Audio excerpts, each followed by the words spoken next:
नमस्कार, मैं हूं जल्पा क्षत्रिय और आप देख रहे हो के न्यूज नेशनल। आज संसद के बजट सत्र की शुरुआत हो चुकी है और राष्ट्रपति रामनाथ कोविंद के अभिभाषण के साथ इसका आरंभ भी हो चुका है।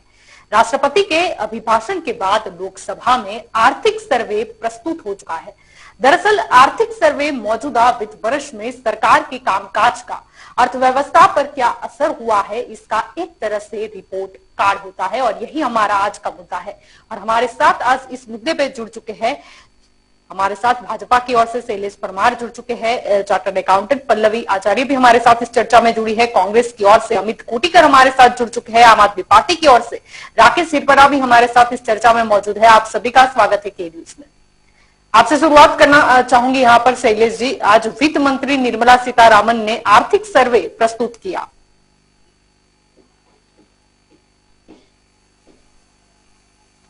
जी शैलेश जी।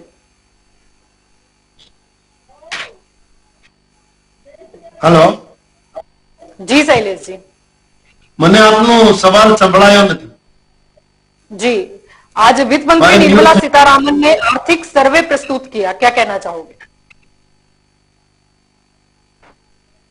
जिस तरह से सरकार अभी कल बजट पेश करने वाली है और निर्मला सीतारामन जी हमारे देश की वित्त मंत्री हैं, उन्होंने जैसे आर्थिक सर्वे पेश किया गया है, जो गवर्नमेंट ऑफ इंडिया जो उन्होंने जो काम किया है और अगले दिनों में जो काम करने वाली है, ये सरकार नरेंद्र भाई मोदी की अगुवाई वाली सरकार और जो पूरे विश्व में छाए हुए हैं ऐसे वैश्विक हमारे प्रधानमंत्री श्री नरेंद्र भाई मोदी जिस तरह से काम करते हैं उसकी तिवारी की रजू की है। और उसकी वजह से ही मैं ये भी कहना चाहता हूं कि ये आम नागरिक हो, छोटा आदमी हो, बड़ा आदमी हो, कोई व्यापारी हो, कोई संगठन हो या किसान हो, सभी के लिए ये अच्छी बात लेकर हमारे निर्मला सीतारामन जी आई है, तो उसका मैं स्वागत करता हूं। जी, और वित्त वर्ष 2022-23 की अगर बात करें तो अर्थव्यवस्था के 8 से 8.5% दर का जीडीपी ग्रोथ हासिल करने का अनुमान लगाया गया। जिस तरह से मैंने अभी भी बोला, जिस तरह से सरकार काम कर रही है और नरेंद्र भाई मोदी ने जिस तरह से 2014 से लेकर आज तक जो भी काम किए हैं वो नमूनेदार है। इसलिए ही नरेंद्र भाई एक से एक जल से नल से जल देने का बात हो तो पूरे गांव तक, पूरे भारत में नल से जल देने की बात भी उन्होंने कही है। स्वच्छता अभियान की बात हो या कोई भी जो सुरक्षा के लिए कोई भी अच्छे कदम उठाने हो या अच्छी बात करनी हो तो नरेंद्र भाई मोदी और ये वित्त मंत्री की जो निर्मला सीतारामन जी है उसकी जो दृष्टि है, उसका जो दृष्टिकोण है बहुत अच्छा है। इसीलिए मैं कहना चाहता हूं कि आज टेक्नोलॉजी के माध्यम से ही किसान उनकी आय दुगनी कैसे हो उस दिशा में भी हमारे नरेंद्र भाई मोदी चल रहे हैं और ये उनकी सरकार चल रही है। कोऑपरेटिव सेक्टर हो या कोई भी सेक्टर हो, कहीं से रोजगारी मिल सके उस दिशा में हमारी जो सरकार है वो चल रही है, उसका मुझे बहुत आनंद। जी, यहाँ पर अमित जी आपकी ओर आना चाहूंगी। आज आर्थिक सर्वे की बात करें तो आर्थिक सर्वे तो प्रस्तुत किया गया है। अर्थव्यवस्था की बात करें तो 8 से 8.5% की दर से जीडीपी ग्रोथ हासिल करने का अनुमान लगाया गया और इसके अलावा ये भी कहा गया कि वर्ष 2021-22 में देश की रियल जीडीपी ग्रोथ का अनुमान 9.2% पर रखा गया। मुझे तो यह कहना है कि ये सरकार जुमलों की सरकार है। बात ही 2022 तक किसानों की आय करने की, उल्टा हुआ कि रोड पर निकला, 700 किसानों की मृत्यु हुई, उन्हें जो मिल उससे भी कम मिलने का अनुमान था, इसलिए इन्होंने 1 साल और 3 महीने तक आंदोलन चलाया।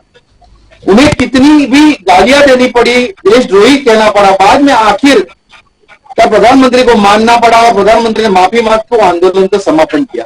बात करूंगा व्यापारी और उद्योगपतियों की, क्योंकि कोविड के समय से नहीं पर जब से नोटबंदी की है, बाद में जीएसटी आया है, तभी से व्यापारी और उद्योगपतियों की हालत ऐसी हो गई है कि उन्हें सिर्फ अपना खर्च निकाल सकते हैं, उनकी आय दुगनी करने की बात ही नहीं है।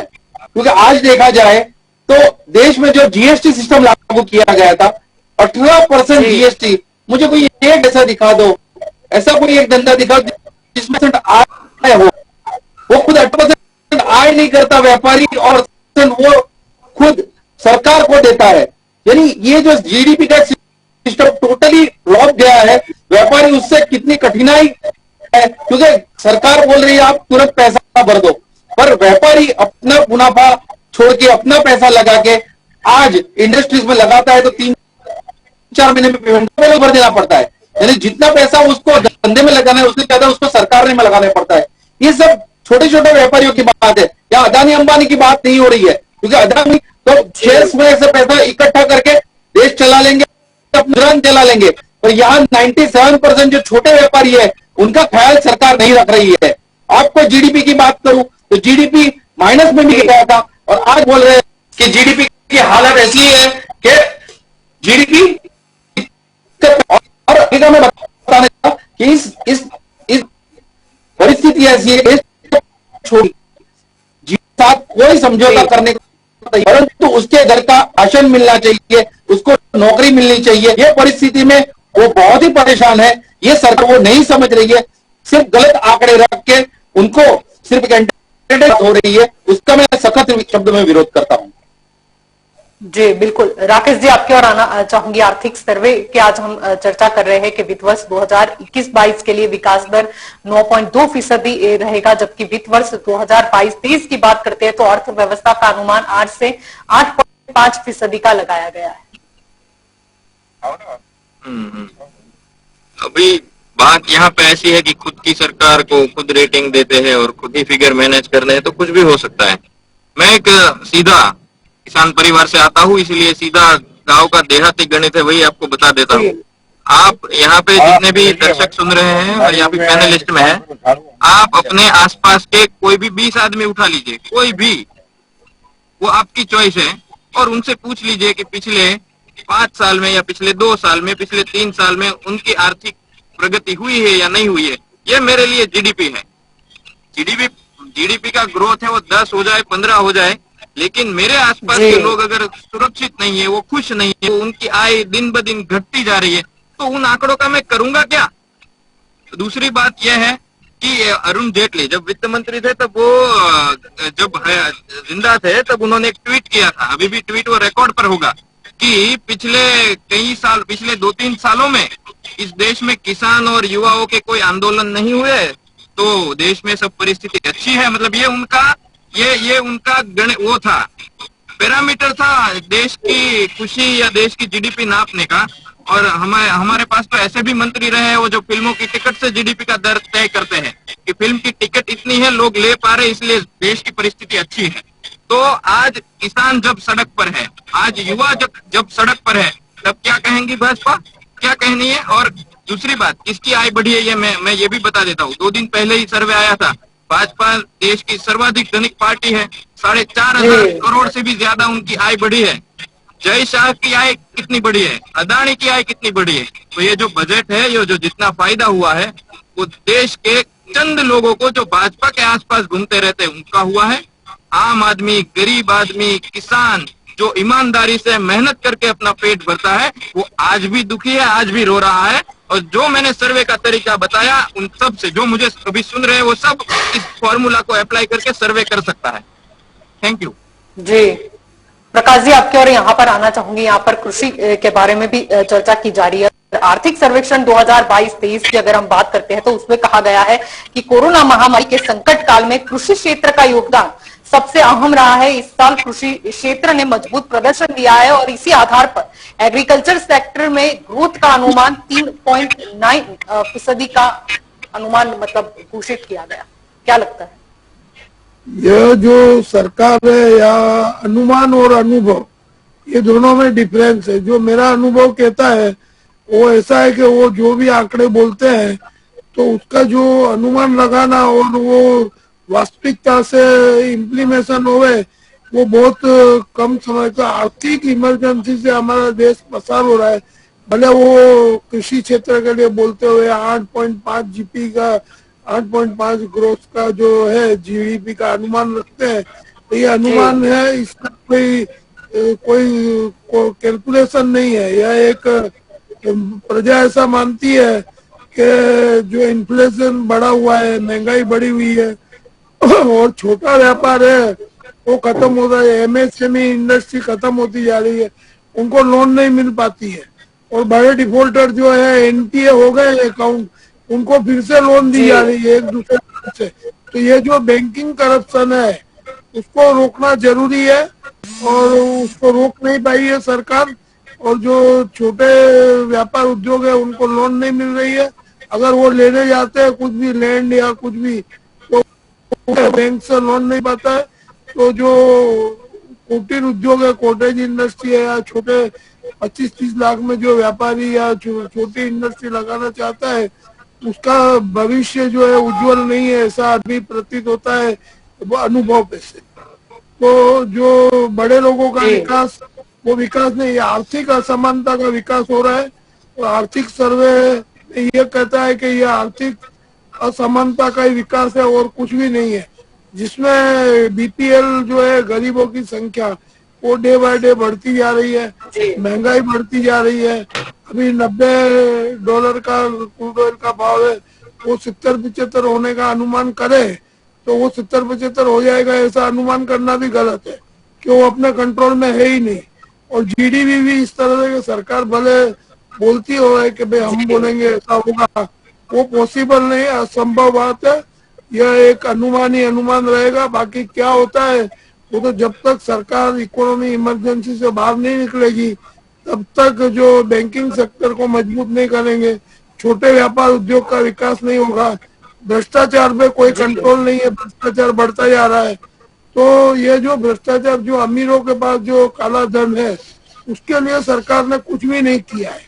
अभी एक उसके व्यापारी थे अत्तर के, उसके वहां से 195 करोड़ रुपया रोकड़ा मिला। तो वो क्या बताता, गुजरात से डीजी जो सेंट्रल जीएसटी के डायरेक्टर है, उनके मार्गदर्शन के नीचे ये हुआ। वो कानपुर में जाकर के ये उसका मिला। ऐसे कई बड़े जी उद्योगपति, उनके पास काला धन खूब है और सरकार जानते हुए भी उनके पास नहीं जाती है। और भ्रष्टाचार जो है बड़े लोग करते हैं और पकड़े छोटे लोग जाते हैं। यह भी एक असमानता है कि छोटी नौकरी करने वाला है उसके ऊपर एसीबी जी सीबीआई सब करते हैं, बड़े लोगों का जो है उसको पॉलिटिकल प्रोटेक्शन दिया जाता है। तो यह प्रोटेक्शन राजकीय पीठ मिलती रहेगी उनको प्रोटेक्शन, तब तक हमारे देश का विकास होना असंभव है।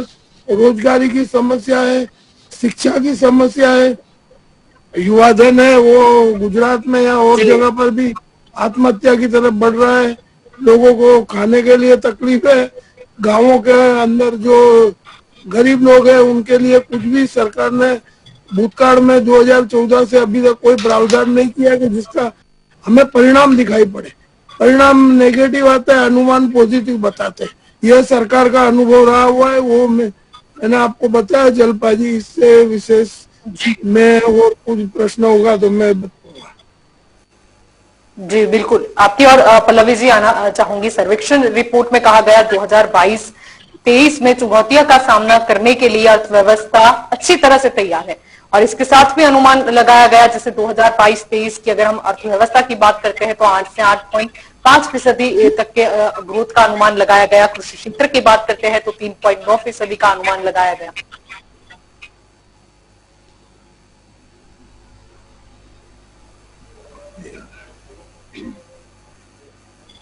जी पल्लवी जी, आपकी आवाज नहीं मिल पा रही है, आपने शायद म्यूट किया हुआ है।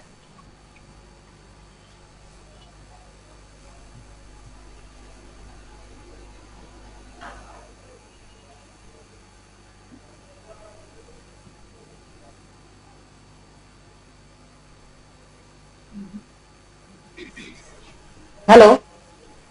हाँ, आवाज आ जी रही है? पल्लवी जी, जी बिल्कुल आ रही है। मैं राकेश जी के साथ बिल्कुल सहमत हूँ कि यहाँ पर जो फैक्ट्स एंड फिगर्स हमको जो भी मैनिपुलेट करना हो, we can easily do this things. और रही बात जीडीपी की, तो जीडीपी तो मैं कितना भी दिखा सकती हूँ, आप रियल जो फैक्ट्स है उसको पकड़ो ना। जीडीपी क्यों पकड़ते हो? अभी आज या कल के दिव्य भास्कर में जो आया था कि बेरोजगारी दर वो सबसे ज्यादा है, शायद आज ही के पेपर में था। तो अगर जीडीपी हमारी बहुत ही हाई हो चुकी है तो फिर ये वेजिटेबल्स के भाव सब, ये हमारे ऊपर जो जीएसटी डाल रहे हैं, ये सब क्यों हो रहा है? अभी 18% ये जो टेक्सटाइल वाले थे इसके ऊपर 18% डाला, अभी उसको छोड़ो, उसने जब दंगल किया तो अभी ये जो जूते चप्पल वाले हैं बेचारे जो छोटे व्यापारी उसके ऊपर जीएसटी की प्रॉब्लम आ गई। अब ये सब क्यों कर रहे हो? अगर आपके पास पैसा है, जीडीपी इतनी अच्छी चल रही है हमारी, तो आप नियर बाय सराउंडिंग एरिया को देखो ना कि जीडीपी हमारी कितनी है, वेजिटेबल्स के भाव क्या है, पेट्रोल के भाव क्या है, आम आदमी किस तरह से मैनेज कर रहा है। बेचारा क्रेडिट कार्ड का यूज करके वो जो अपना घर चला रहा है उसको पूछो और बाद में जीडीपी डिसाइड करो। वैसे तो मैं एज अ प्रोफेशनल पर्सन कितने भी फिगर्स में पेपर्स के ऊपर डाल सकती हूँ, मुझे पता है कि किस तरह से कोई भी चीज मैनिपुलेट होती है, लेकिन यहाँ पर जो फैक्ट्स एंड फिगर्स है वो तो टोटली डिफरेंट थिंग है। गवर्नमेंट ये नहीं देखती। मैं बिल्कुल राकेश जी के साथ सहमत हूँ कि अगर आपको जीडीपी अभी 10% तो क्या 15% की कल भी आप देखें ना, बजट जब भी बजट आएगा तो शेयर मार्केट या तो डाउन होगा या एकदम अपर हाई हो जाएगा और बातें होगी 20,000 करोड़ की, 25,000 करोड़ की, कृषि में इतने करोड़ दिए, कहाँ दिए, किसको दिए, वो तो बताओ कि आप जो भी फिगर बोलते हो वो एक्चुअली किसको जाता है। तो कल बजट में भी वही होने वाला है, बहुत बड़े बड़े फिगर आएंगे, हम लोग सोचेंगे कि वाह वाह क्या बात है, लेकिन एक चीज है कि कोई लेमैन है उसको क्या फायदा यहाँ पर हो रहा है। फर्स्ट थिंग जी बिल्कुल। अगर 80C का जो हमारा डिडक्शन है वो 80C का डिडक्शन अभी 1.5 लाख कितने सालों से 1,50,000, क्यों इसमें क्यों बढ़ोतरी नहीं कर रहे? जो 80C की छोड़ो, चलो स्टैंडर्ड डिडक्शन 50,000, हम लोगों को क्या मिलता है 25,000 50,000, और बातें करते हैं करोड़ों करोड़ों की, 20,000 करोड़ ये कृषि क्षेत्र में इसके 20,000 करोड़ दिए, इसमें 10,000 करोड़ देंगे। कल ये जो बातें होगी वो बहुत बड़ी बड़ी बातें होगी। तो ये टोटली जीडीपी का जो फिगर है वो टोटली गलत फिगर है, वो इसके साथ कोई रियलिटी का कोई संबंध ही नहीं। जी बिल्कुल। आपके और हितेश जी यहाँ पर आना चाहूंगी। आर्थिक सर्वेक्षण के मुताबिक एग्रीकल्चर की बात करें तो ग्रोथ का अनुमान 3.9% लगाया गया। अगर इंडस्ट्रियल सेक्टर की हम बात करते हैं तो 11.8% का वहां पर अनुमान लगाया गया। धन्यवाद।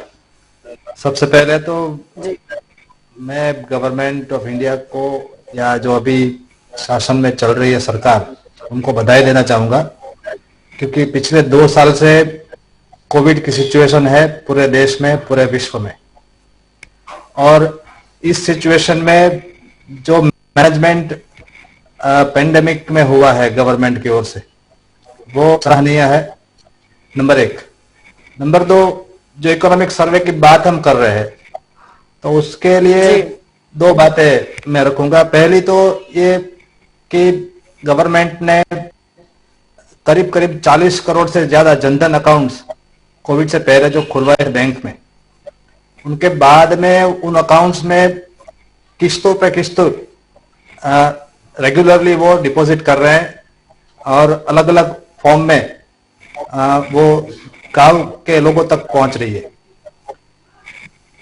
दूसरी बात कि कोविड के टाइम में गवर्नमेंट ने कोई भूखा ना सोए इसलिए जो राशन की शॉप से डायरेक्ट बेनिफिट जो गरीब लोगों को दिया हुआ है, और अभी तक वो चल रहा है। अभी कोविड का इतना खराब समय नहीं है, मगर फिर भी जो डायरेक्ट बेनिफिट लोगों को दे रहे हैं, जो पुअर लोगों, जो बिलो पॉवर्टी लाइन है, उनको जो डायरेक्ट बेनिफिट मिल रहा है, अनाज मिल रहा है, सीरियल्स मीन्स कठोल मिल रहा है, खाद्य तेल मिल रहा है, शुगर्स मिल रही है।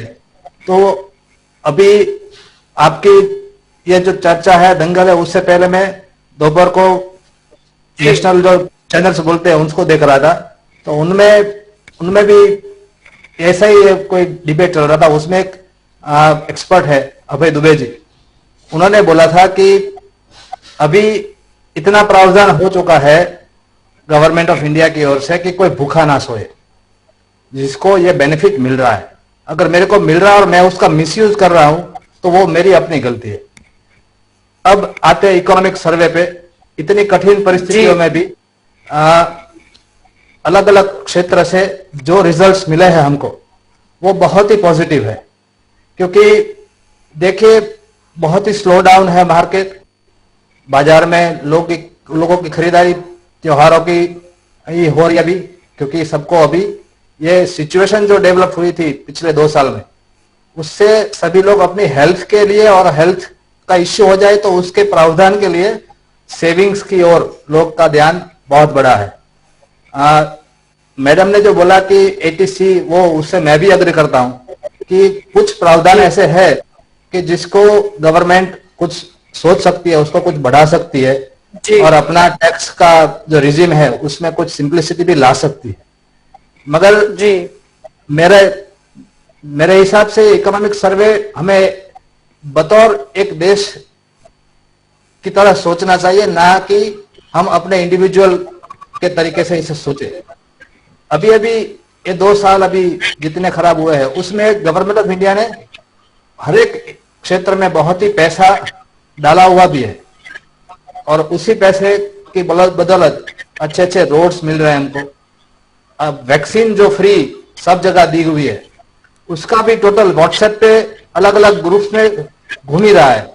अगर हम वो टोटल भी देख ले तो पैसा कहां जा रहा है वो हमें बोलने की जरूरत नहीं पड़ेगी शायद, क्योंकि ऐसे ही वैक्सीन कितने ही डेवलप्ड कंट्रीज ने बाय कॉस्ट चार्ज करके अपने लोगों से लिए हुए, और इसीलिए बहुत ही बड़े बड़े देश जिसको बोल सकते हैं उसमें वैक्सीन के खिलाफ प्रदर्शन हो रहे हैं।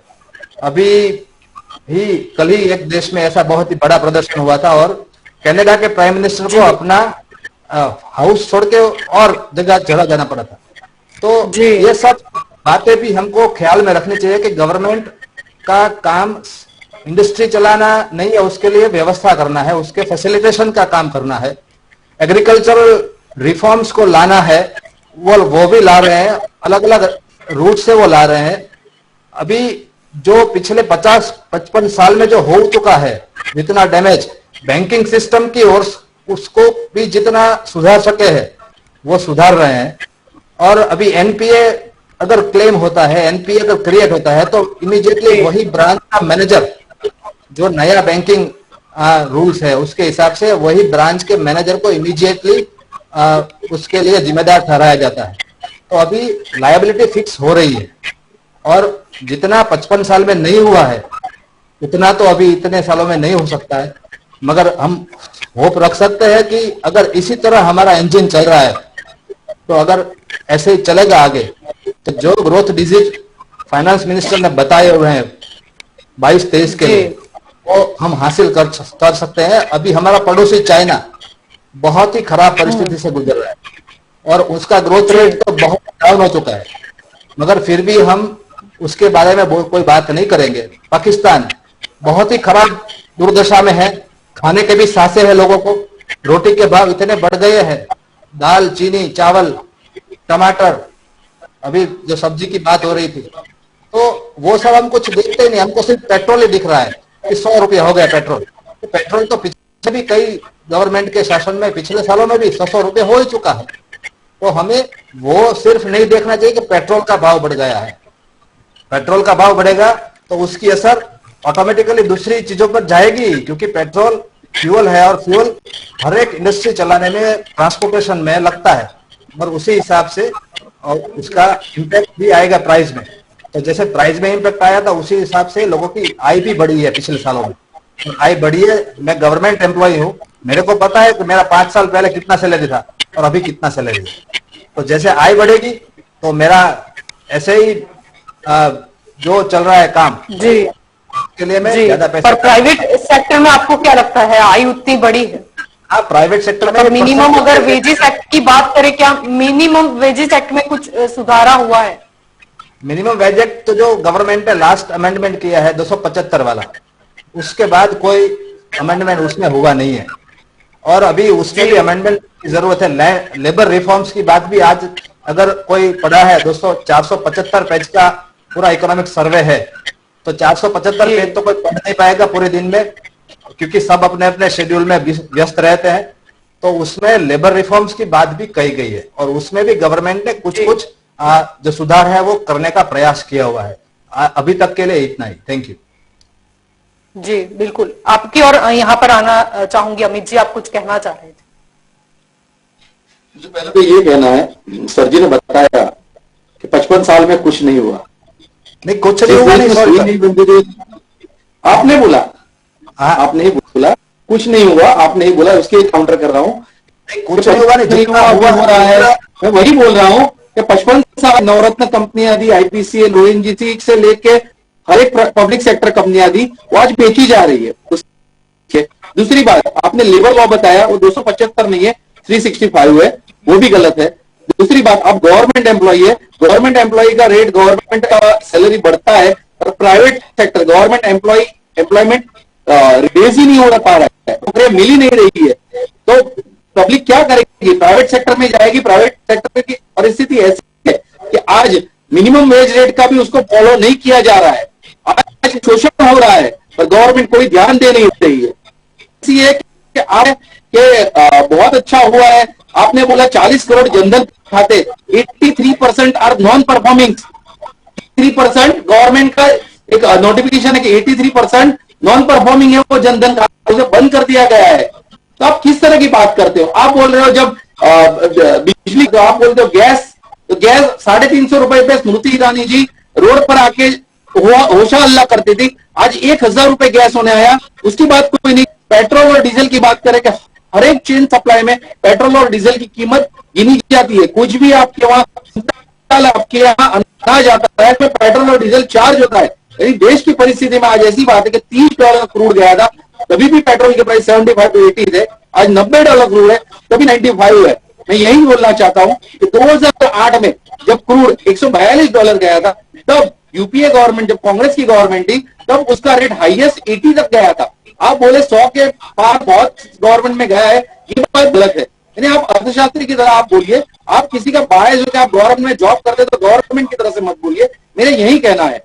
और स्पष्ट परिस्थिति ऐसी है कि आज गवर्नमेंट ने अपना पल्ला प्राइवेट सेक्टर पे छोड़ दिया है, क्योंकि हर एक जगह प्राइवेटाइजेशन होने जा रहा है। एयर इंडिया को टाटा को दे दिया जाएगा, बीएसएनएल को, आज बोल रहे हो कि बीएसएनएल का भी प्राइवेटाइजेशन हो जाएगा। आपको पता है कि थोड़े दिनों पहले ही 150 रुपया पर महीना लोग इंटरनेट यूज कर सकते थे, आज उसका प्राइस बढ़कर 300 रुपया हो गया है। मैं वही कहना चाहता हूं, अगर गवर्नमेंट सेक्टर उसमें से एग्जिस्ट हो जाएगा तो प्राइवेट सेक्टर अपनी दादागिरी करके उनका रेट बढ़ाएंगे। एक्चुअली जो पर फैमिली कॉस्ट है तो वो इतनी बढ़ चुकी है। आज मोबाइल का बिल देखिए, पेट्रोल का बिल देखिए, अब गैस बिल देखिए, अनाज का बिल देखिए, टैक्स देखिए, प्रॉपर्टी टैक्स देखिए, इतना सारा बढ़ गया है कि नॉर्मल 10-15 हजार कमाने वाला आदमी आज उसका जीना परेशान हो गया है। इसीलिए कह रहा हूं कि आय इतनी नहीं बढ़ी है, परंतु खर्चे इतने बढ़ गए हैं। रोज नए फतवे जाहिर किया जाता है, इस तरह का टैक्स आएगा, इस तरह का टैक्स रिजीम होगा। अभी मैडम ने बोला कि 18% टैक्स जूतों में भी डाल दिया गया।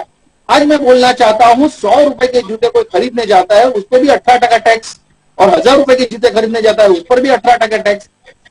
आज परिस्थिति बहुत विकट है। मुझे सामान्यता जो हमारे देश की जनता, जो गरीब जनता और मध्यम क्लास, मिडिल क्लास, उसके ऊपर वो ना हाथ फैला सकता है, किसी से मांग सकता है, न किसी से छीन सकता है। मध्यम वर्ग जो बोल रहे हैं कि 70% जो मध्यम वर्ग है उसकी परिस्थिति ऐसी हो गई है कि आज कुछ बोल नहीं सकता और सिर्फ सहन करने की उसकी परिस्थिति है। ये देश में मध्यम वर्ग की हालत बहुत खराब है। उसकी तरफ से मैं आपको बोलना चाहूंगा, ये टैक्स रिजीम जो दिया है, अगले कल जो बजट आएगा, मध्यम वर्ग को उसको अच्छी राहत मिले, यही मेरी एक दिल से कामना है। जी बिल्कुल। शैलेश जी, यहाँ पर आपकी ओर आना चाहूंगी। अगले वित्त वर्ष के लिए ग्रोथ का आकलन की जब बात करें तो 17 से 75 अमेरिकी डॉलर के भाव पर मतलब कच्चे तेल के आधार का रखा गया है, और कहा गया है कि इसका मौजूदा भाव जो है वो करीब 90 मतलब डॉलर है। जी हाँ शिल्पा जी, अभी मैंने व्यास जी को सुना, अर्थशास्त्री, उन्होंने बहुत अच्छी बात की, मगर कांग्रेस के जो नेता है उन्होंने उनकी बात को खारिज कर दिया। और आपने बोला कि 70 से 75 डॉलर तक की जो इसके साथ एक दूसरा भी प्रश्न है। ये मतलब आकलन तो किया गया, अनुमान तो किया गया, लेकिन कहीं ना कहीं मुझे पेट्रो बॉन्ड याद आ रहा है, उसका क्या हुआ? यही बात मैं करना चाहता हूं कि जो अभी हमारे निर्मला सीतारामन जी, वित्त मंत्री जी है, उन्होंने वैश्विक बाजार में क्रूड ऑयल की कीमत 17 से 75 डॉलर प्रति बैरल का अनुमान लगाया है। और ये जो अभी आर्थिक सर्वे जो दिया है उन्होंने अभी, लेकिन इससे क्या फायदा है उनकी ऊपर दिखाया गया था। मैं पहले कांग्रेस के नेता बोल रहे थे कि इतना वैश्विक बाजार में जैसे क्रूड ऑयल का दाम बढ़ता है तो यहाँ भी बढ़ता है, मगर मुझे ये कहना है कि 90 में पेट्रोल का जो दाम था वो 58 रुपीज था और बाद में बढ़ता जब हमारे नरेंद्र भाई मोदी के पास आसन आया 2014 में, तब पेट्रोल का दाम 67 रुपीज थी। मगर जब वो कम था तो उसका मतलब पेट्रोल कौन था? जलपाल जी जानकारी गलत है सर, आपकी जानकारी गलत है, आपके पास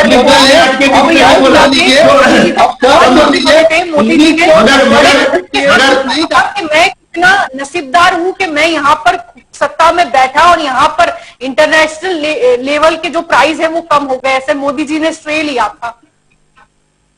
मैं यही कहना चाहता हूँ कि अभी जो अमित जी की सरकार की बात करते हैं, मगर वो पेट्रोल बॉन्ड जो थे, जो या ऐसे कान पकड़ाओ ऐसे कान पकड़ाओ, यही स्थिति शैलेश जी वही तो बात है। अगर आप पेट्रोल बॉन्ड का जिक्र करते हो, निर्मला सीतारामन को अनुमान लगाने की क्या जरूरत आई? उन्हें फोकस करना चाहिए था कि हम पेट्रोल बॉन्ड है उसको किस तरीके से मतलब उसकी भरपाई करेंगे। फिर तो अगर पेट्रोल बॉन्ड है तो समझ देखिए एक चीज हो सकती है, या तो पेट्रोल बॉन्ड है या तो फिर इंटरनेशनल लेवल के हिसाब से आप सेट आउट दो गाड़ी पर सवार नहीं हो, उसकी वजह से कहीं ना कहीं पेट्रोल के दाम कम हुए थे। मगर वो जो नागरिक लोग हैं जो उनको भरवाने की बात की, मगर ये भी कहना चाहता हूँ कि ये पेट्रोल पंप का जो ब्याज है वो हम भर रहे हैं। अभी केंद्र सरकार जो है वो पेट्रोल बोर्ड की वजह से अभी कहीं ना कहीं वो पैसा लिया है तो उसका इंटरेस्ट देना पड़ता है।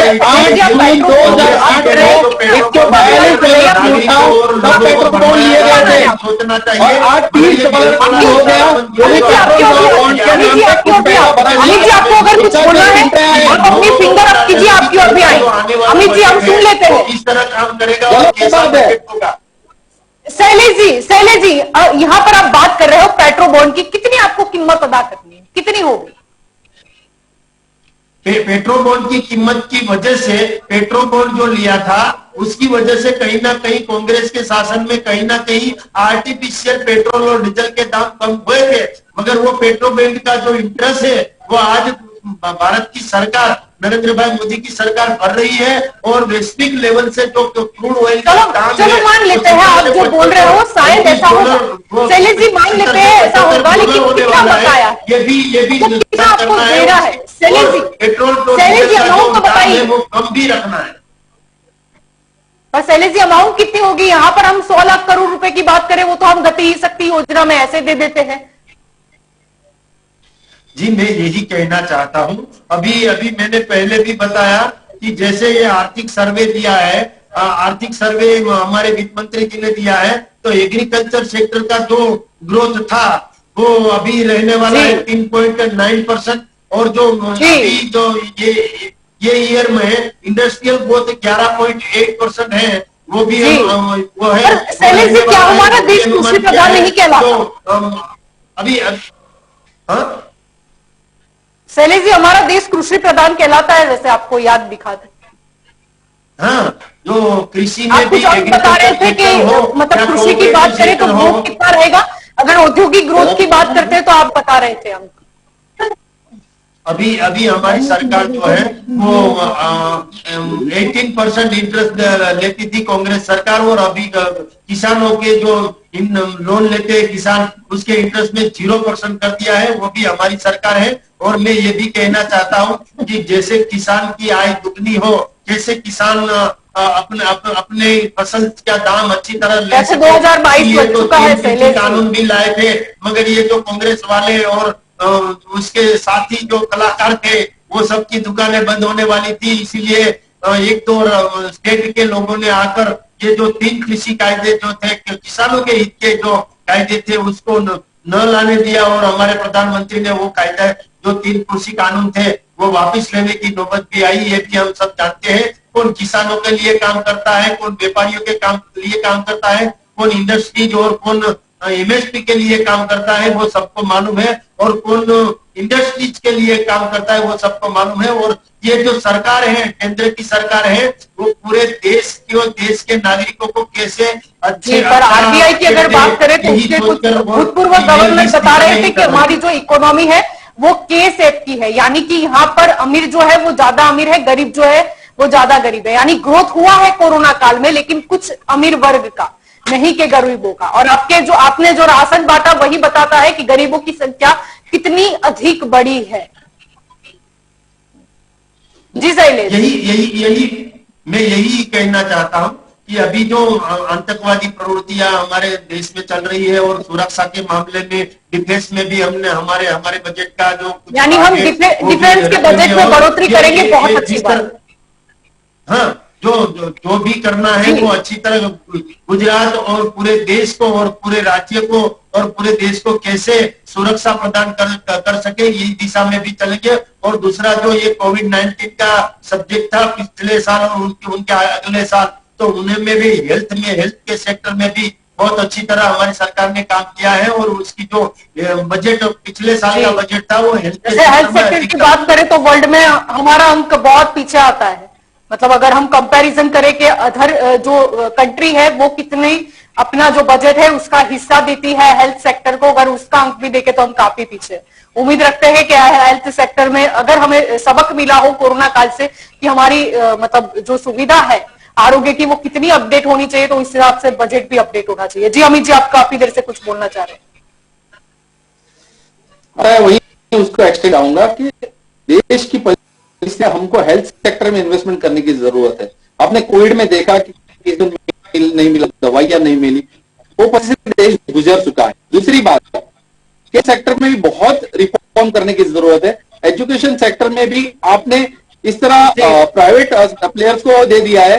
और मैं बताना चाहूंगा कि पूरे देश में जब कांग्रेस की सरकार थी तब 24,000 विश्वविद्यालय को ग्रांटेड विश्वविद्यालय जाहिर करके यूनिवर्सिटीज को ग्रांटेड यूनिवर्सिटी बताइए कि आपने एक यूनिवर्सिटी या एक विद्यालय खोला हो जहां पे आप ग्रांटेड स्कूल्स के नाम पे दे सकते हैं। क्योंकि अगर हम पढ़े होंगे तो मैं मास्टर्स की 5,000 रुपए में खत्म की थी और मेरा बच्चा अभी केजी में जा रहा है, उसमें 40,000 रुपया है। वही बोलना, गवर्नमेंट सेक्टर स्कूल से वो पूरी तरह निस्तनाबूद हो चुकी है और प्राइवेट प्लेयर्स को इन पे कोई प्रेशर नहीं है। क्योंकि कोरोना के समय से पूरे साल में लोग बच्चे बैठ के पढ़ रहे हैं। हम जिस तरह इस तरह बात कर रहे हैं उसी तरह घर पे बैठ के पढ़ रहे हैं और फीस में भी होगी नहीं की जा रही है। यानी हर एक जगह हर एक का रोजगार है, हर एक की इनकम कम हुई है पर खर्चे कम नहीं हुए।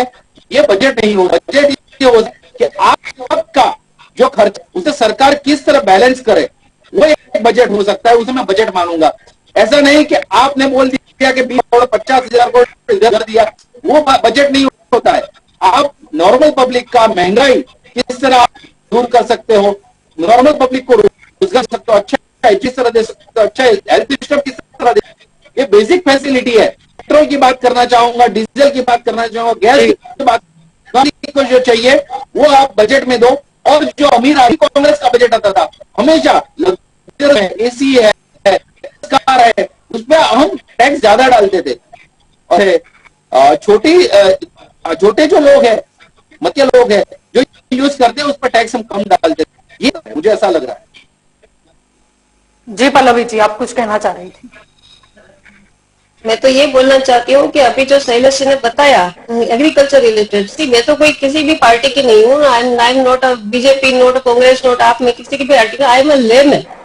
ऐसा लेमैन में अगर मैं बोलूँ तो जो एग्रीकल्चर की बात हो रही थी, तो एग्रीकल्चर इज, क्योंकि मैं फाइनेंस फील्ड में काम करती हूँ, there I know so many farmers जिसको लोन चाहिए किसी भी हालत में, लेकिन उन लोगों के पास कोलेटरल सिक्योरिटी नहीं होती। आपको मोबाइल लगेगी, बैंक लोन जो दे रही है अभी वो किस प्रकार दे रही है, उसको कुछ तो चाहिए, कोलेटरल सिक्योरिटी दो या youth. There are so many. Mudra loan की आप बात करें, manager nowadays manager is responsible for Mudra loan. तो अभी मैनेजर ने ना बोल दिया कि हमारी जिम्मेदारी है, हम लोग मुद्रा लोन क्यों पास करें। और ये this is my personal experience, क्योंकि मैं इस फील्ड में काम करती हूँ, मुझे पता है कि बैंक किस तरह से लोन सैंक्शन करती है। So many questions, so many उसकी हर्डल्स है।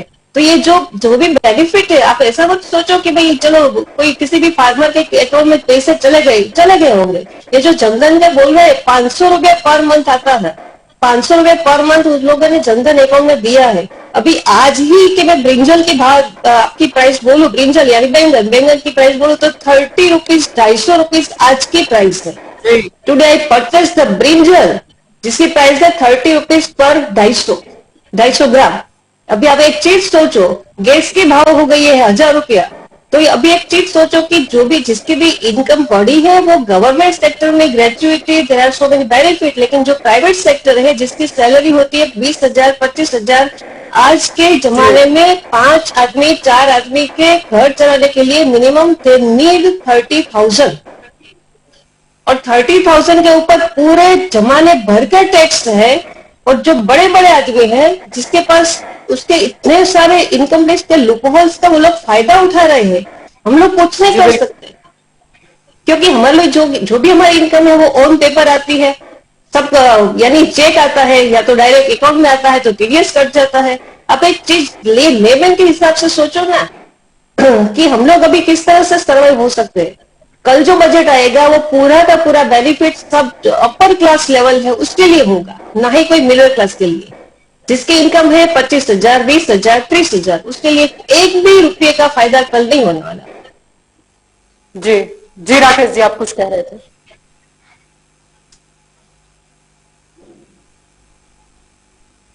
हम आपको सुन नहीं पा रहे राकेश जी, आपने म्यूट किया हुआ है।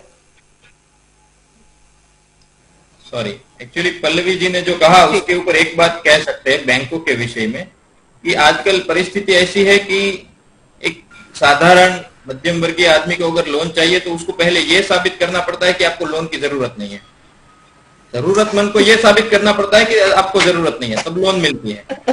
अब मैं अभी बीच में जितने भी साथियों ने जो बात कही उसके ऊपर कुछ पॉइंट रखना चाहता हूँ। दिलपा, जैसे कि आज आप हम सब एक कंपनी में शायद मान लीजिए कि नौकरी करते हैं या कहीं बिजनेस करते हैं, तो जब नौकरी लेने जाते हैं या बिजनेस करने के लिए कॉन्ट्रैक्ट साइन करते हैं ना, तो हम उसका पूरा स्टडी करते हैं कि ये नौकरी में मुझे क्या करना पड़ेगा या ये बिजनेस में मुझे क्या डिलीवरी देनी पड़ेगी। और जब कॉन्फिडेंट हो जाऊं तभी उसके बाद ही वो एक्सेप्ट करता हुआ ऑफर। तो 2014 में जब बार बार बहुत जोर शोर से जब बताया गया कि भाई हम ये करेंगे, हम वो करेंगे, हमको वोट दो, इतना देश बदल देंगे, तब ये पता नहीं था कि ये देश है, इतनी इसमें परिस्थिति आएगी, इतनी कठिनाई आएगी। और जब मिल गए वोट और जब काम करने की बात आई तो इफ बट किंतु परंतु ये सब शुरू हो गया।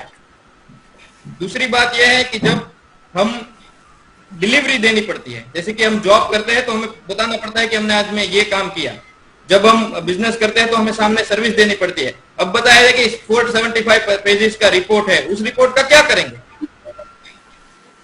दूसरी बात, बार बार एक बात बताई जाती है व्हाट्सएप पे, जो आम आदमी के लिए, गरीब आदमी के लिए गाली के समान है। उसको ये बताया जा रहा है कि साला तुमको टमाटर की पड़ी है, तुमको पेट्रोल की पड़ी है, तुमको देश की नहीं पड़ी है। क्यों पेट्रोल और टमाटर देश का हिस्सा नहीं है?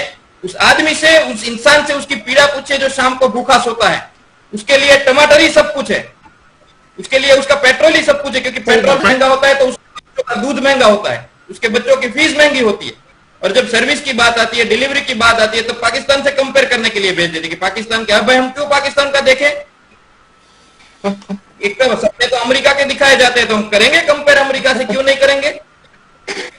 ये बात है कि बार बार बताया जा रहा है कि ये बाद में सिक्योरिटी, जब भाजपा फंस जाती है तब उसके पास कोई भी नहीं रहता, सिक्योरिटी के ऊपर आ जाते हैं, देश की सुरक्षा, देश की सुरक्षा। नोटबंदी की तो बोला कि आतंकवाद की इसमें कमर टूट जाएगी, लोगों को लाइन में खड़ा कर दिया। प्रधानमंत्री ने ऑन रिकॉर्ड कहा है कि 30 दिसंबर के बाद जैसा हिंदुस्तान आपने चाहा है वैसा देने का मैं वादा करता हूं। और उसके बाद बताया कि आतंकवाद की कमर टूट गई। दूसरे बार फिर सर्जिकल स्ट्राइक के नाम पर लोकसभा का पूरा 2019 का चुनाव लड़ लिया। और उसके बाद प्रधानमंत्री ये कहते हैं कि करोड़ों रुपए की सिक्योरिटी और भारत माता के बेटों के बीच उसको डर लगता है उनको। ये नोटबंदी और सर्जिकल स्ट्राइक के बारे में हमने बात कर ली। कोविड की बात हो रही है बार बार, कोविड में ये कर दिया, कोविड में वो कर दिया। मैं चैलेंज करता हूं जितने भी पैनलिस्ट बैठे हैं, और मैं आपको भी जलपा आपसे रिक्वेस्ट करूंगा कि आपके रिपोर्टर को भेज के आपके किसी भी इंडिया के नजदीक के आपके अस्पताल में भेज दीजिए और वहां चेक करिए कि दो लहर के बाद कौन से अस्पताल है जहां नए डॉक्टर्स की अपॉइंटमेंट हुई है, नया एक भी बेड लगा है। तो क्या कोविड के बाद हमने सीख लिया? अगर तीसरी लहर आई तो सरकार के पास क्या तैयारी है? सरकार दिखाए आंकड़े, कितने अस्पताल बने, इतने बेड बनाए और इतने नए डॉक्टर्स की अपॉइंटमेंट हुई, कितने डॉक्टर की भर्ती हुई है, जरा ऑन पेपर बताए। और ये सब ये अंत्योदय की बात करते हैं, पंडित दीनदयाल उपाध्याय की, लेकिन सिर्फ वोट देने के लिए और बैनर में लगाने के लिए। कहाँ है गरीबों का जो गरीब पीड़ा है, वो बोल रहे कि किसान का कानून हमने वापस ले लिया, और कांग्रेस के दबाव, एक तरफ बोलते हैं कि हम सबसे मजबूत सरकार अब तक की, और आपने कांग्रेस के दबाव में किसान के कानून वापस ले लिए। कमाल की बात है, कांग्रेस के दबाव में ले लिया, उत्तर प्रदेश का चुनाव, पंजाब के चुनाव किसानों से डर गए इसलिए ले लिए। ये बहुत सारी बातें हैं इसके ऊपर, और इतने, और जो रोज हो रहा है, जो बैंक को चूना लगा रहे वो बाहर जा रहे हैं, और सबके लिए एक्सक्यूज है कि ये विकास इसीलिए नहीं हुआ क्योंकि ये हर्डल आ गया, ये विकास इसीलिए नहीं हुआ, ये हर्डल आ गया। ये ठीक है, तो भाई जय शाह की संपत्ति कैसे इतनी सारी बढ़ गई, अंबानी कैसे इतने सारे 20 सालों में, और खास करके पिछले 7 सालों में लगातार उसकी आय बढ़ती जा रही है, 2 गुनी 3 गुनी हजारों गुनी बढ़ती जा रही है। बीजेपी जो अभी पैदा हुई पार्टी है, वैसे कांग्रेस से नहीं है, बाकी कई सारी पार्टियों से नई पार्टी है, देश की सबसे अमीर पार्टी है, 4,500 करोड़ से ज्यादा उनकी ऑन पेपर इनकम है। ये सब कहां से आता है, इसका अप्लाई करें। जी बिल्कुल, प्रकाश जी आपकी ओर आना चाहूंगी। अगर आज सत्र की शुरुआत की बात करें तो मोदी जी ने प्रेस ब्रीफ की थी, उसमें उन्होंने कहा था कि चुनाव चलते रहेंगे लेकिन बजट पर चर्चा में सभी सदस्य खुले मन से शामिल हो। लेकिन प्रश्न ये उठता है कि अभी क्योंकि चुनाव आने वाले हैं, 5 राज्यों में आएंगे, उसके बाद हम देखेंगे गुजरात और हिमाचल प्रदेश में भी चुनाव आएंगे, तो बजट में क्या लगता है चुनाव का क्या असर देखने को मिलेगा? बजट में ऐसा है कि चुनाव का असर ये देखने मिलेगा कि ये लोग हमेशा जो है, कोई भी सरकार आजादी के बाद रहे तो बजट में चुनाव वोट लक्षी बजट निकालते हैं, और जो एक्चुअली अपनी इकोनॉमी है, जो करदाता है, उसका कोई ध्यान नहीं रखा जाता है, और टैक्सेशन बढ़ता ही गया है। भले अभी जीएसटी आ गया, और पहले तो टैक्स कम होते थे, अब जीएसटी इतना सारा आ गया, 2017 में से इसका विरोध हो रहा है। और जो मैं टैक्स पेयर प्रोटेक्शन काउंसिल में प्रवक्ता हूँ 5 साल से, तो अभी करदाताओं की समस्या ऐसा नहीं है खाली इनकम टैक्स ही बढ़ता है वही करदाता है। अभी एक गरीब आदमी भी कोई चीज खरीदता है, उसको भी टैक्स अंदर लग जाता है खरीदने में। तो जो ये सरकार जो प्राइवेट सेक्टर है, इसका मतलब ये है कि सरकार जो टैक्स वसूल कर रही है, और सरकारी नौकरियों में अभी कोई स्थान नहीं है, सर उनके पास स्टाफ नहीं है सरकारी अधिकारियों के पास, तो जो कर चोरों को जो छूटा दौर मिला है कि उनको स्वतंत्रता मिली है कर चोरी करने की, उनको पकड़ने में सरकार बिल्कुल निष्फल रही है। और गरीब और मध्यम वर्ग के लोग हैं, जैसे टैक्स की पॉलिसी में एक सोक्रेटिस ग्रीक के फिलोसोफर थे, उन्होंने कहा था कि सरकार का प्रशासन तभी अच्छा चल सकता है जब उसको एक फूल के ऊपर मधुमक्खी जी वो मध ले सकती है, उतना ही लेना चाहिए। लेकिन ये सरकार ने तो जो है टैक्स में जो है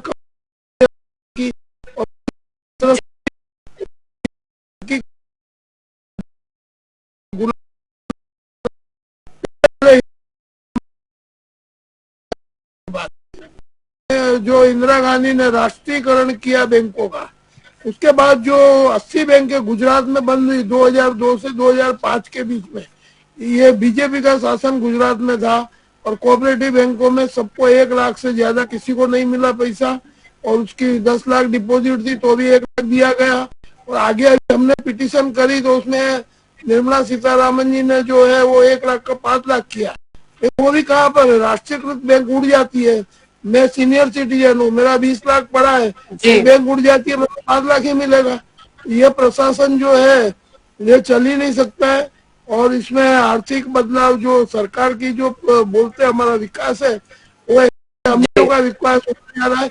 90% संपत्ति 10% लोगों के पास है अभी, और इतनी सारी ग्रीवेंसेस करदाताओं की बढ़ी हुई, इनकम टैक्स को नहीं लेकिन सबको लेकर के सरकार सिर्फ पैसा बनाने में पड़ी है। प्रजा का जो किस्सा जो है आर्थिक बजट है वो बहुत टूट चुका है। शिक्षा का ले लो, शिक्षा में हमारा देश कौन से नंबर में आता है, आरोग्य में कौन से नंबर में आता है, भ्रष्टाचार में 85 नंबर पे आता है, 185, और भ्रष्टाचार बढ़ा हुआ है। ये सरकार को मालूम है। आज ही मोदी जी ने कहा कि हम भ्रष्टाचार को कंट्रोल करने के लिए कुछ न कुछ करेंगे, लेकिन अभी एसीबी, सीबीआई, वो सब एजेंसियां नाम की है, लेकिन कम मंद होती जा रही है, और अमीरों को जो है वो छूटा दौर मिला हुआ है। सेक्टर जो यहाँ पर हम देंगे तो ये सरकार आत्मघाती पगड़ा है, एक्शन है कि प्राइवेट सेक्टर को प्रोत्साहन नहीं मिलना चाहिए, सेक्टर प्रजा को लूटने का काम करेगा और कुछ भी नहीं करेगा। तो यह बात निश्चित है कि जो युवान है हमारे देश के, वो आत्महत्या की तरफ बढ़ते रहे, क्रिमिनल की तरफ बढ़ रहे, जो भी हो रहा है वो उसमें युवा जो है वो दिशा शून्य हो गया है, उसको दिशा, सच्ची दिशा सरकार दे ही नहीं पाई है, न में दे पाई है, विकास में दे पाई है, न शिक्षा में दे पाई है, न आरोग्य में दे पाई है। तो यह सरकार को सोच करके प्रार्थना करता हूँ कि सरकार को सद्बुद्धि आवे कि भारत देश की प्रजा का भविष्य उज्जवल करने के लिए ऐसा है कि जिसमें प्रजा को कुछ राहत मिले, ऐसी अपेक्षा मैं रखता हूँ। जी हितेश जी, आप आना चाहेंगे, कल बजट प्रस्तुत होने वाला है, किन क्षेत्रों पर अब भार रखने की आवश्यकता है? पहले तो टैक्स जो पैनलिस्ट बता रहे हैं अभी, उससे मैं सहमत हूँ। टैक्स का जो रिजिम है उसमें डायरेक्ट टैक्स जो पे करे जीएसटी, तो उसके ऊपर कुछ सुधार आवश्यक होंगे और शायद बजट में इंक्लूडेड भी होंगे, हम कल देखेंगे भी। दूसरा जो इनडायरेक्ट टैक्स है उसमें भी कुछ सुधार देखने को मिलेंगे। और ओवरऑल बजट जैसे बताया गया कि हेल्थ के लिए कुछ और करना चाहिए, तो वो मैं भी सहमत हूं कि हेल्थ के लिए कुछ अच्छे प्रावधान होने चाहिए। और हेल्थ का इश्यू अगर ठीक रहेगा तो बाकी बहुत ही जो कम कर बाकी की जो बातें हैं उसके लिए कुछ ना कुछ और बातें हो भी सकता है। एजुकेशन जैसे बताया गया अभी प्राइवेटाइजेशन की ओर बढ़ रहा है, तो वो मैं सिर्फ एक बात के ध्यान सबका आकर्षित करना चाहूंगा कि गुजरात में प्राइमरी एजुकेशन और सेकेंडरी एजुकेशन और हायर सेकेंडरी एजुकेशन गवर्नमेंट का बहुत ही बढ़िया रोल रहा है पिछले सालों में भी। और एक बात मैं अमित जी से बोलूंगा, मैंने ये नहीं बोला था पिछले 55 सालों में कुछ नहीं हुआ है। पिछले 55 सालों में जो भी हुआ है वो अच्छा ही हुआ है। उसके बाद में जो हुआ है वो उतने साल में जो हुआ है उतना गतिशय इतने 5-7 साल में नहीं हुआ है, वो हो भी नहीं सकता, वो अन्यथा इससे ना ले। ये मेरा पर्सनल ओपिनियन है।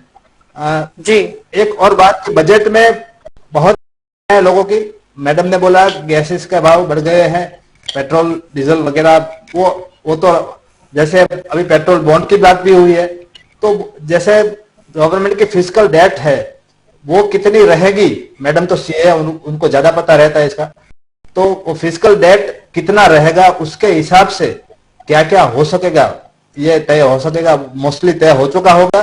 कल हम सिर्फ क्या क्या प्रावधान अंडर टेबल हुए हैं इंक्लूडेड बजट के प्रावधानों में, और कल उसका डिक्लेरेशन होगा। उसके बाद सबको पता है संसद में दोनों सदनों में उसकी चर्चा रहती है, और उसके बाद कुछ उसमें भी सुधार अगर आवश्यकता गवर्नमेंट करती भी है, और पिछले गवर्नमेंटों ने भी किया हुआ है कि अगर कुछ गलती से कुछ प्रावधान में कुछ इधर उधर हो जाता है तो उसका गवर्नमेंट संसद की जो पार्लियामेंट की डिस्कशन रहती है उसके हिसाब से उसमें कुछ सुधार भी करती है। मेरा हिसाब से बजट गवर्नमेंट ने जैसे अभी इकोनॉमिक सर्वे रखा है कि अगले साल के लिए जो दिख रहा है पॉजिटिव ट्रेंड, उस हिसाब से कुछ सेट करेंगे और उस हिसाब से प्रावधान रखा होगा। Thank you.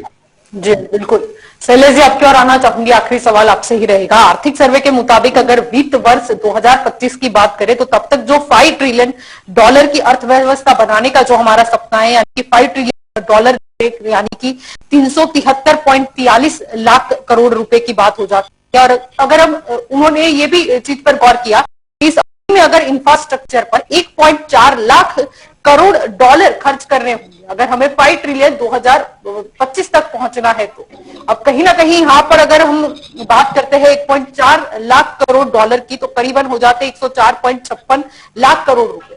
फिर हमें याद आ जाती है जो गति शक्ति हमारी योजना थी 100 लाख करोड़ रुपए की। आपको नहीं लगता कि शायद वो वाली योजना के अलावा हम कहीं और पर वो कर दे तो 5 ट्रिलियन तक पहुंचने का सपना है वो बहुत ज्यादा जल्दी साकार हो पाएगा?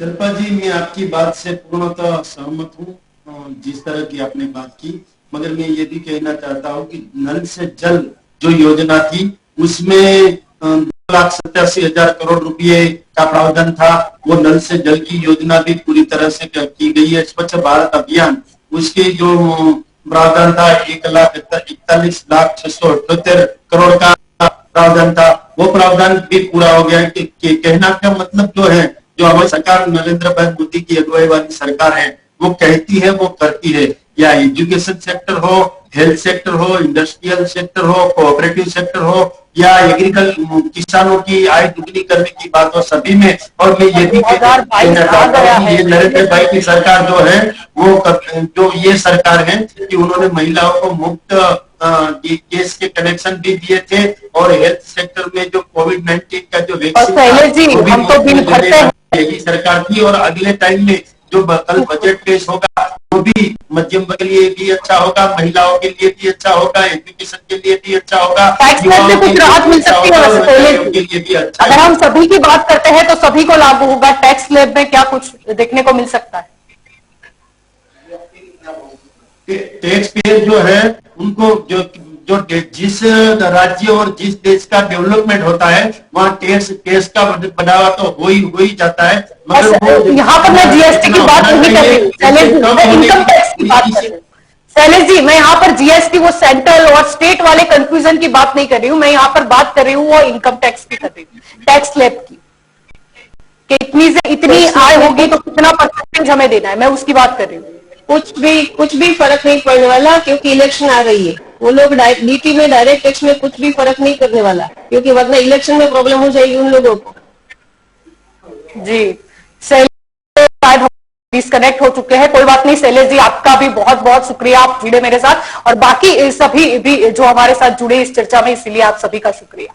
तो दंगल देश का में आज का हमारा मुद्दा था कि आर्थिक सर्वे। अब देखा गया कि आर्थिक सर्वे की अगर हम बात करें तो अनुमान काफी लगाया गया। भारतीय अर्थव्यवस्था की ग्रोथ की भी बात की गई कि 8 से 8.5% तक ग्रोथ का अनुमान लगाया गया। अगर हम कृषि क्षेत्र की बात करते हैं तो 3.9% मतलब उसमें ग्रोथ का अनुमान लगाया गया है। औद्योगिक क्षेत्र की बात करें तो 11.8% वृद्धि का दर का अनुमान लगाया गया। सेवा क्षेत्र की अगर हम बात कर लेते हैं तो 8.2% की दर से बढ़ सकता है, ऐसी भी बात यहां पर की गई। अब ये तो अब आने वाले कल को ही पता चलेगा कि आखिर बजट में क्या मिलता है, आम लोगों को कितना फायदा होता है, या फिर कुछ नया देखने को मिलता है। तो आप सभी मेरे साथ इस जुड़े डिबेट में, इसलिए आप सभी का शुक्रिया। लेकिन बने रहे के न्यूज के साथ ज्यादा खबरों के लिए।